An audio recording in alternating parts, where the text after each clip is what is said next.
পুরনো পাকা তেঁতুল দিয়ে চিংড়ি মাছের টক করব। সঙ্গে নিয়েছি সবজি ঢ্যাঁড়স, কচু আর কুমড়ো, পাকা মিষ্টি কুমড়ো। সবজিগুলো ভালো করে ধুয়ে নিয়ে কেটে নিয়েছি।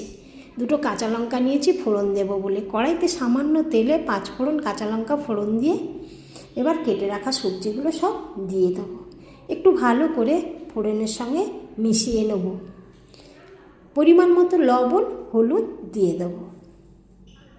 ভালো করে মিশিয়ে নিয়ে একটু ঢেকে ঢেকে সবজিগুলো ভেজে নেব। খুব বেশি ভাজতে হবে না। সবজিটা ভাজা হতে থাকবে। এই সময় আমি তেঁতুল থেকে কাঁধটা বার করে নেব। জলের মধ্যে তেঁতুলটা খুব ভালো করে চটকে নিয়ে কাঁধ বের করে নিচ্ছি।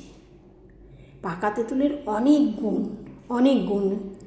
কেটে রাখা চিংড়ি মাছগুলো দিয়ে দিলাম। নেড়ে চেড়ে চিংড়ি মাছগুলো রং পাল্টে এলে, একটা ভাজা গন্ধ বেরিয়ে এলে তখনই দিয়ে দেবো তেঁতুলের কাঁধ মেশানো জলটা। সবজিগুলো ভালো সেদ্ধ হওয়ার জন্য পরিমাণ মতো যতটা জল লাগবে দিয়ে দিলাম। আমাশার জন্য এই পুরনো তেঁতুল খুবই উপকারী। শরীরের খারাপ ছত্রাক, ব্যাকটেরিয়া এগুলো নষ্ট করে দেয় এই পুরনো তেঁতুল।